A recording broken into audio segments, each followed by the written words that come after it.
Broadcasting from the business capital of the world, this is the Podcast Business News Network. So I want to ask a question. I want you to be honest when I ask this question. Well, you can't answer because I know the answer coming from you. How well are you eating? Are you eating what you should be eating? Are you eating clean? Are you eating healthy? I know a lot of us know we should be.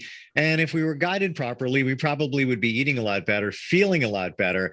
Well, we're going to dig into that today. And we've got Dr. Maryam Dadkhah with us, and she is a registered dietitian, and she is the Eat Well Guru. Welcome back, Maryam. How are you? Good. How are you?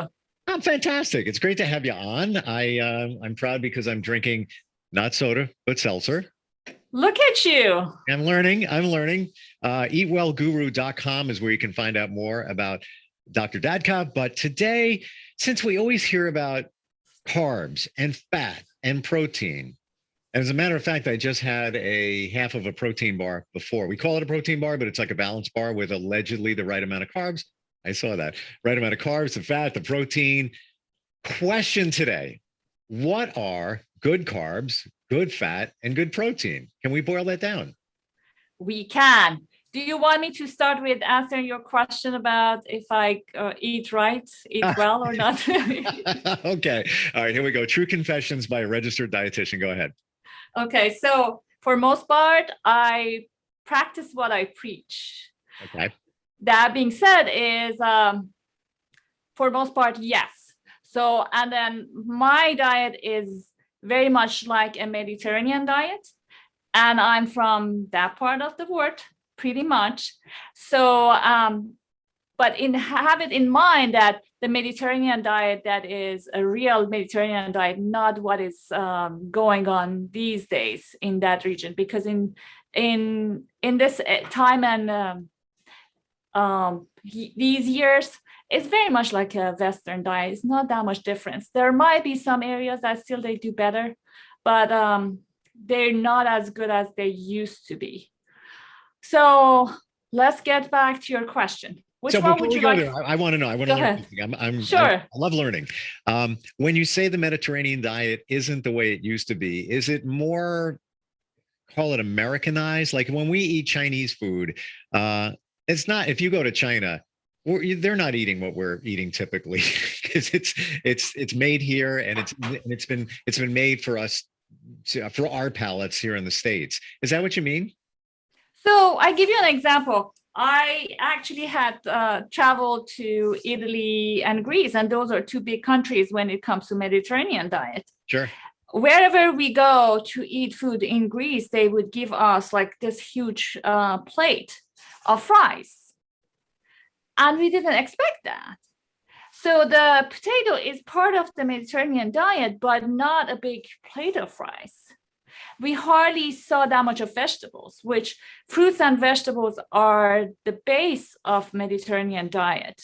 Or let's say in Italy, our choices most of the times were pasta or pizza. We got salad on the side, but we basically made sure that we get a salad on the side. So, and then the number of people that they were dealing with weight issues were mind-blowing, especially in Greece. We didn't expect to see this many people struggling with weight. Wow. I can't even believe that they handed you a plate of fries. Like that's just, I would not even think that for a second. Right. Many places we actually ask for something else to replace for fries, but most of their menu items were coming with fries, which to me was mind-blowing. Interesting. I would be going there to get away from the fries. I would like to try something. Exactly. Yeah. So let's get into what we wanted to talk about today, and that's the good fat, the good carb, and the good proteins. Sounds good. How about if I start with carbs? Sure. These days, carbs have a bad reputation. Everyone thinks that the carbs is the bad nutrients that we need. Contrary to that, it is not. So we need to know this is one of the nutrients, and it's the main nutrients in fruits and vegetables, and then grains and beans and legumes and so forth. When it comes to health and to food, the best food choices that anyone can choose, and that actually decrease the risk of so many chronic diseases, are fruits and vegetables. And most of these vegetables are non-starchy vegetables. And the main ingredient is carbs. So the carb should not be the problem. But hey, if you do dried fruit, if you do smoothies, if you do fruit juice, that's a totally different story. Now let's talk about other ones. So the gluten to everyone is a big enemy these days. Honestly, it is not for everyone. There are, let's say they say 1% of the population or probably have some sort of actual gluten sensitivity, celiac, which can be verified by test. There are also a ratio of the population that is much smaller than celiac group that might have some sensitivity, that they have a negative celiac test, but they might have the symptoms, which we're still struggling to diagnose that group. But there are many people that just stay away from gluten, thinking that's the bad part of the carbs. So the gluten is the protein part of few grains, which is rye and barley and wheat. It's not the carb part of it. It's actually the protein part of it. Wow. Exactly. And so if the protein is so good, how come these ones can be a problem, right? But here's the thing. So let's see in the grains, which ones are the better ones. What we differentiate the grains in is if they are refined or if they are whole. So when they are whole, they have their fiber in place, they have their vitamins and mineral in place. They are very nutrient dense. And actually, many times after fruits and vegetables, we consider them the healthiest fruit group, because we see the people that they have mostly whole grains in their diet, they are healthier.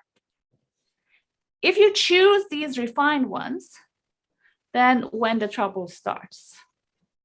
Example, so let's say if it's brown rice, or we call it wild rice, compared to white rice. So these have the nutrients in them, whereas white rice might not have that much. Okay, so if you can pick rice, you want to pick let's say a brown rice. Exactly. Okay, all right. Or other examples are like quinoa. Other examples are spelt and farro. There are so many of them these days in the market. Whereas white rice and white bread and white pasta and many of the sweets are also the trouble area.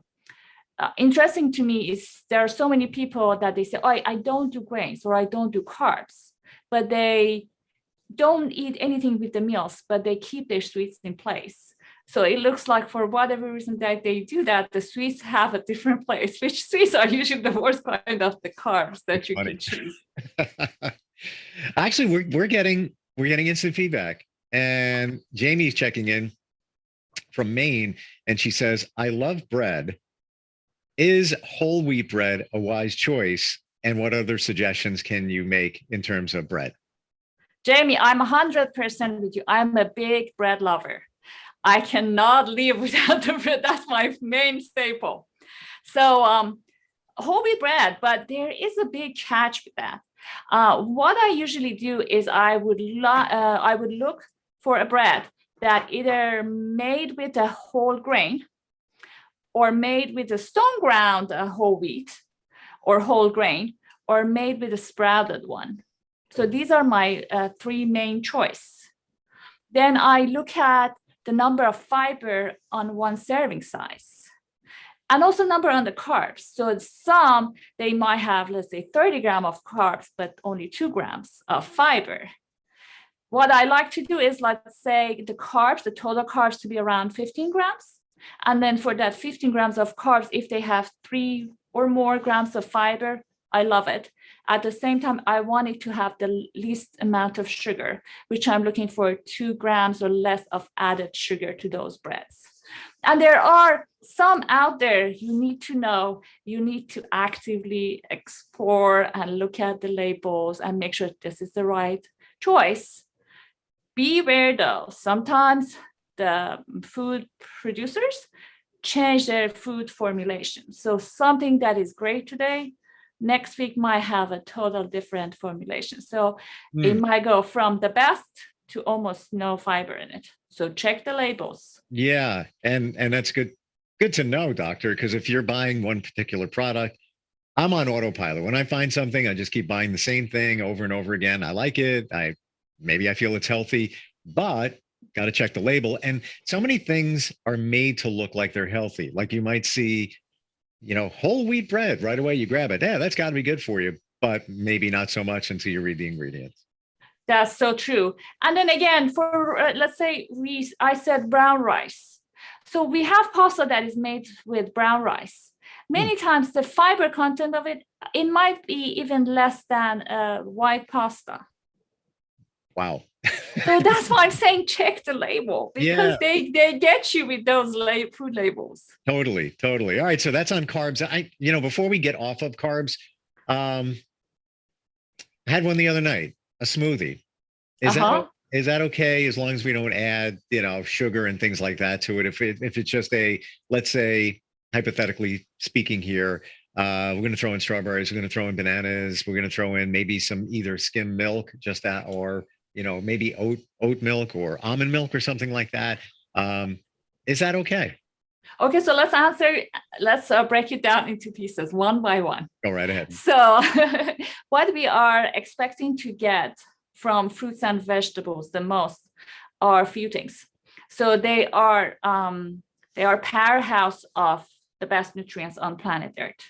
They're high in antioxidants or phytochemicals. They have a lot of vitamins. They have good minerals, and they have fiber. So put them all together. They also have a lot of volume, whereas their calorie might be less than compared to other food groups that we have out there. So many times they can help feel us full with lower calorie. And especially in the case of non-starchy vegetables, they can also help us not to get that much of carbs or a calorie at the same time. So let's say if you're watching your blood sugar, they could be a good additives to your food because they can dilute other foods, right? Mm-hmm. So now let's just say that we put them in blender. Couple of things that is happening. One is there is insoluble fiber that is going to be broken down into basically smithereens. Nothing is going to be left of the insoluble fiber. And insoluble fiber has some benefits. It can also help with bowel movement and removing some toxins and things like that. So insoluble fiber is almost out of picture. The other thing that can happen is, remember I told you antioxidant? They're supposed to get inside the body and help prevent oxidation, which can be inflammatory to our body. When you blend them and you mix them with like 20% oxygen in the air, you're basically oxidizing many of these antioxidants before it gets to our body. So what are you left with is pretty much like a fruit juice. Wow, you just took the wind out of my sails right there. I'm sorry. Yeah, but it's the reality, and it's so popular now to get smoothies, and there's different places that sell them and chains, franchises, and you might think that I'm doing something good for myself, but right. And I can add to that to make the case worse, but let's just move forward and say other things about it. So one other thing that we know is many times the whole process of chewing, it helps with feeling full. If you drink your calorie in liquid form, being smoothies, being soda, being milk, whatever, many times they don't feel you full, even though you're getting the calories. So in the case of weight management, especially in a place like the US at 70 plus and growing, people have a weight issue. Something like that is definitely not going with the weight management, despite the fact that people think that they're doing a good job doing smoothies. Yeah, well, I guess it's a step in the right direction. Instead of having a can of soda, you're having a smoothie, but at the same time, you're really not right. You could be getting if you had that banana or you had just a handful of strawberries. Okay. Right. The third thing that you told me is, let's say, if I put oat milk or almond milk in it. So based on the scientific review of the last dietary guidelines of 2020 to 2025, the only milk alternative or plant-based milk alternative that can be similar to dairy or the milk is soy milk, not oat milk, not almond milk. And part of it, if you look at both of those ones, hardly has that much protein. Just going to say that. Yep. Right. Almond milk is definitely a great option if you're watching your calorie, especially if you do those unsweetened one, like a 30-calorie ones. But the oat milk, I do have many people that they have blood sugar issue. So when they have blood sugar issue, what's happening is I give them oat milk, which has very high carb, that is like a flour of oats. Remember the refined ones, that is basically nothing is left out of it. So their blood sugar is going to go up. So we have to watch that. Even though it tastes good and many people are a big fan of it, we need to be very careful about that one. This is why we have the Eatwellguru with us, because the perception would be oats are good. You know, you take a look at, I'm going to say Quaker oats, and, you know, there's studies showing that oats can reduce your chance of heart issues and on and on and on and all that. So you would think that oat milk's got to be okay. It's got to be better than regular milk, but not so much. And again, the protein part of it, yeah, soy, you're going to get much more protein than the oat milk. Exactly. Thanks for sharing. And then, not a problem. And I will talk about soy when we get to the part that I'm going to talk about the protein. How about that? All right. Where do you want to go next? You want to go to protein now, or you want to go to fat? We can go to the protein. Protein is slightly shorter. So let's start with the protein part. And I want to tell everybody that we are talking with Dr. Maryam Dadkhah. She's a registered dietitian. Eatwellguru.com. You can go there and learn more about your diet, how to eat well, get a consultation, have her work with you to get you on the right path. And today we're talking about good carbs, good fat, good protein. Good protein. Let's go with that. Let's go with good protein. So depending on, again, where you're coming from, some of the healthier diets that we have are mostly plant-based. And most of those proteins are coming from the plants. Examples are, again, Mediterranean diet, and there's another diet that is called DASH diet. Both of these diets are very evidence-based, and they are also planet healthy. That being said, what we know, if we're looking at different proteins, is things like beans and legumes and soy and tofu and things like that. What we see in long run, they help feeling people full faster. So if people have them on a regular basis in their diet, they can help feeling full faster. Plus that in long run, these people have better chance of managing their weight better. Whereas when we compare it with everything else out there, there is a steady weight change over years that we're seeing depending on what they're doing. And of course, the red meat is on top of weight gain over years.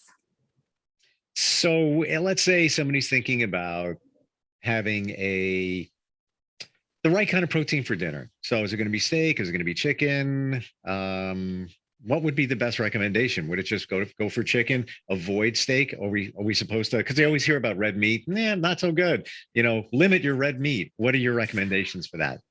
So if I want to answer that question, I have to jump into fat too. So let's do that. Sure. So here's the thing. We do have three big categories of fat. The best categories of fat are unsaturated fats. And these are coming from avocados, different vegetable oils being olive oil and avocado oil and grapeseed and corn and canola and sesame, peanut, all of those ones. And nuts and seeds, and also fatty fish. Seafood, to some extent, also have some of these unsaturated fat. We call them blue foods. So if we want to consider any good source of fat, we can use them from these groups. Okay. And because of the source of the fat, if we are choosing any animal protein, fish and seafood, especially fatty fish, is the best choice for protein. If you are doing the plant-based, beans and legumes and nuts and seeds can be good protein source. See, I find I need to eat a lot of protein just to keep me going longer during the day. And I find that anything plant-based is not going to have enough protein in it. Am I missing something there? So here's the thing. I need to dig more into your diet and see exactly what you're doing. So many times what I'm seeing is the vegetable and fruit, especially in an American diet, is missing for most part. Let's say something like a Mediterranean or DASH diet, they do have 6, 8, 10 cups of fruits and vegetables combined in a day.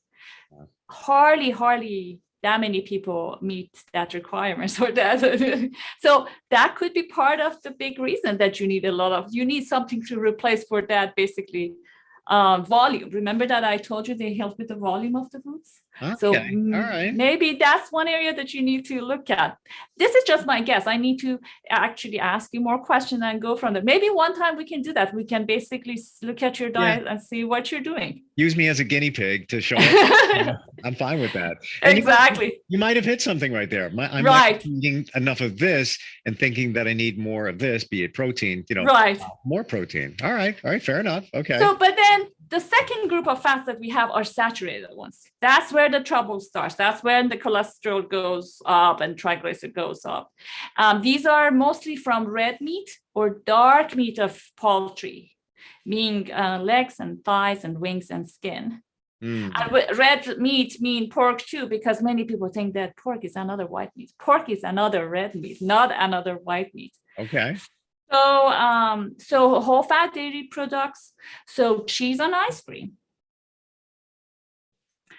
Then we get the last portion of the fats that they are hydrogenated. People know them also as trans fat, or now the tropical oil. Coconut, palm, and palm kernel are in the worst ones because they not only contribute to your cholesterol go up, your bad cholesterol to go up, the good cholesterol can also go down as a result of them. Wow. All right. So we're reading the label again to make sure. Exactly. Yeah. Okay. And then that's a good point because especially with the trans fats, many times on the label, you see trans fat is listed at 0. But there's a trick because in that serving size might be 0.5. And instead of listing it, they can list it as 0 because of the serving size they chose. But if you want to know if something has trans fat, go look for the hydrogenated or some sort of shortening and things like that on the ingredient list. Interesting. All right. You did quickly mention cheese and ice cream, which, by the way, ice cream does have some protein. What are your thoughts on that? So that's a good point. And let me tell you a good example. I had a patient, she told me I do high protein ice cream. That's not why my cholesterol is go up. There's a catch with that. The guidelines to bring down your cholesterol is to keep your saturated fat less than 5 to 6% of your daily intake or your daily calorie recommendation. So let's say someone like you, if you calculate that 5 to 6%, might be 15 grams of saturated fat for the whole day. Very much. If you look at most of the cheese, is about 5 grams of saturated fat per slice of cheese, per ounce of cheese. With ice cream, let's say if you follow the serving size, so let's say this lady got this protein ice cream, in 1/3 of a cup, it has 3.5 grams of saturated fat. But she said, I'm eating half of this, not 1/3 of a cup. So she's already at 5, and we calculated her needs, so it's about 11 something. So she's basically getting half of her saturated fat from that ice cream.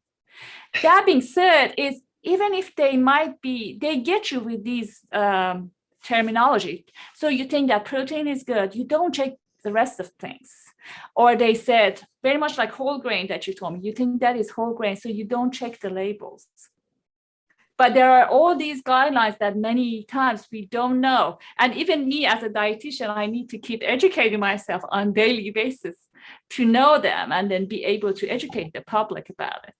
The serving size is such a catch because even with, pick any cereal, Raisin Bran, whatever, it's a half cup in a serving size. It is. A half cup of cereal. By the time no one. And the same thing with the ice cream, a third of a cup or whatever. It's just, why bother? Eat a cookie. I totally agree. Yes, I totally agree. So I'm just saying that it's so important to check the label in many of the cases. So when you told me about which protein is better, I would tell you fish and seafood is probably your best bet if you want to do an animal protein. If you don't want to do that, then beans and legumes and tofu and soy and things like that is the other good choices. And even nuts and seeds. Got it. Yeah. So many great tips and things that either you knew or you didn't know. Like I had an inkling on a few of these things here, but you made it crystal clear.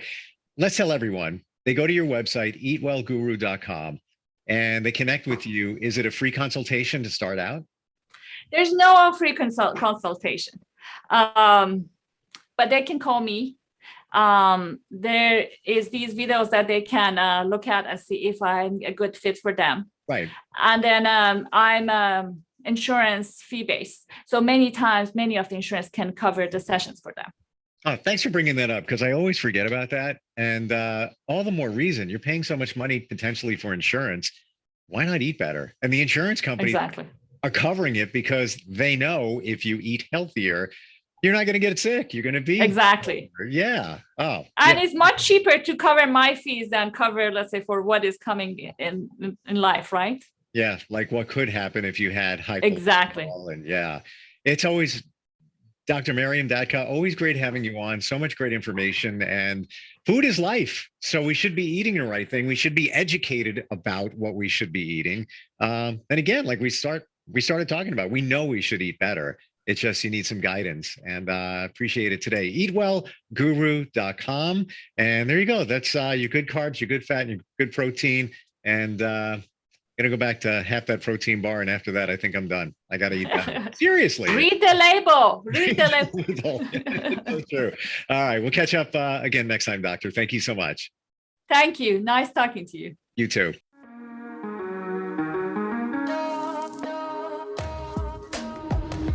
Broadcasting from the business capital of the world, this is the Podcast Business News Network. For nearly 2,000 severely injured veterans, everyday life has become filled with barriers. Day-to-day simple tasks can become pretty daunting. I have to carry my chair up 2 flights of steps or have somebody do it for me. What scares me the most is just the falling. When I'm struggling with my house, I think, to have that one great barrier just knocked down, it's crucial. Home for Our Troops is a wonderful nonprofit that builds a mortgage-free, fully adaptive, handicap-accessible house. And there's no catch. It'll be our very first home that we've ever owned. This is a game changer. This is where your life begins again. We need you to join us in completing this important mission. Please visit hfotusa.org and help build homes and rebuild lives. Because of you, everything's going to be okay.